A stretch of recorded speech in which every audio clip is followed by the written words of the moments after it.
This is a Redstone trainer demonstration conducted on 17 December 1959 at the Redstone Division, Department of Materiel, United States Army Artillery and Missile School, Fort Sill, Oklahoma.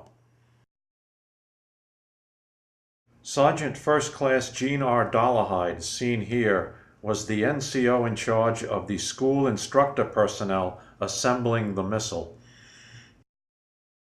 The missile warhead resting on its transport trailer will now be mated to the missile aft unit containing the inertial guidance system. The aft unit is suspended by block and tackle rigging attached to the lightweight erector servicer A-frame. The two sections will be joined by the use of 8 non-destructive bolts to form the missile body. The completed missile body resting on the warhead trailer will now be mated to the missile thrust unit. The thrust unit is now suspended from the A-frame rigging. The two sections were aligned for mating with the use of 6 ball and socket guide pins.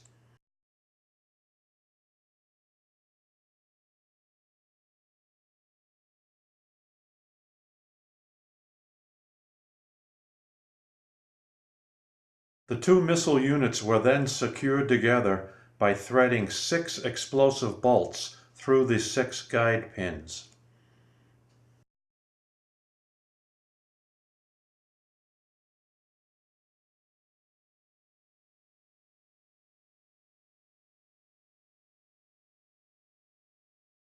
The completed missile is now supported by the warhead trailer and the A-frame block and tackle rigging. In the background, we see the Redstone School hangar. The rotating frame assembly, known as the tilt ring, is attached to the base of the thrust unit's 4 fins. The tilt ring will now be attached to its 2 pivot points on the missile launcher.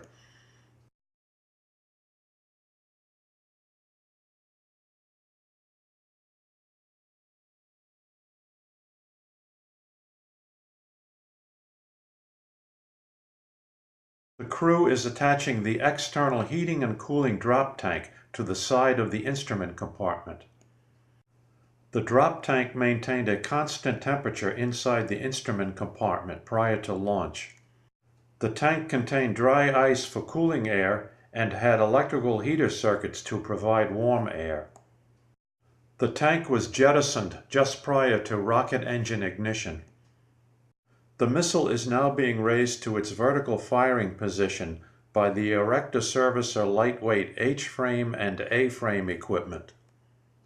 A 10-ton capacity winch located on the bed of the 2.5-ton erector servicer truck pulls a cable attached to the top of the A-frame.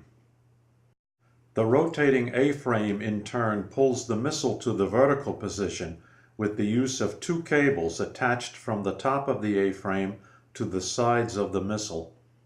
Note the carbon jet vanes used for steering at liftoff. Just prior to the missile rotating through its center of gravity position, 2 hydraulic piston snubbers engage the tilt ring, preventing the missile from tumbling over. Snubber hydraulic pressure is then slowly bled off, allowing the missile to settle to its full upright position. Next, 4 steering rudders will be attached to the 4 tail section fins. The rudders work in unison with the carbon jet vanes in the exhaust plume for steering during powered flight. The fueling ladder is now being positioned on the thrust unit. In this demonstration, the crew will simulate the loading of 25,000 pounds of liquid oxygen, or LOX, into the thrust unit oxidizer tank. Here, the crew is installing the LOX tank overflow standpipe. When the LOX tank is full, excess LOX will flow out the LOX tank vent valve and down the standpipe to the ground. The crew is now installing the LOX fill and drain valve to the LOX tank port. A short LOX hose is connected from the fueling ladder to the fill and drain valve.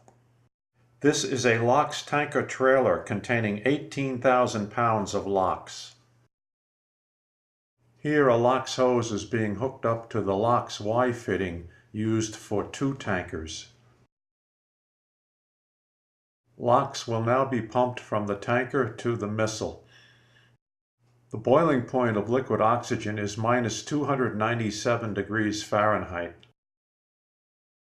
This extreme low temperature causes a frost band to form around the exterior circumference of the LOX tank.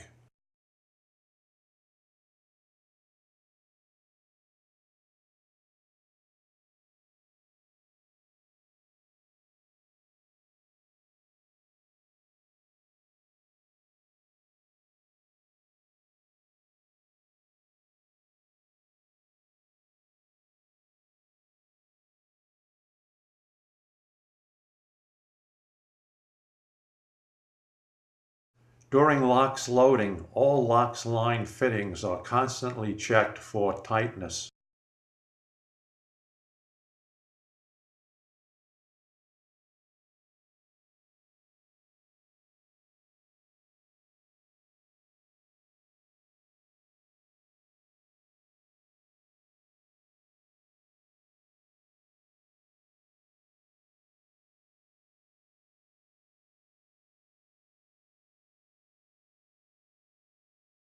Once the LOX tank is full, the tanker trailer pumps are turned off. All LOX hoses are then disconnected and drained onto the ground.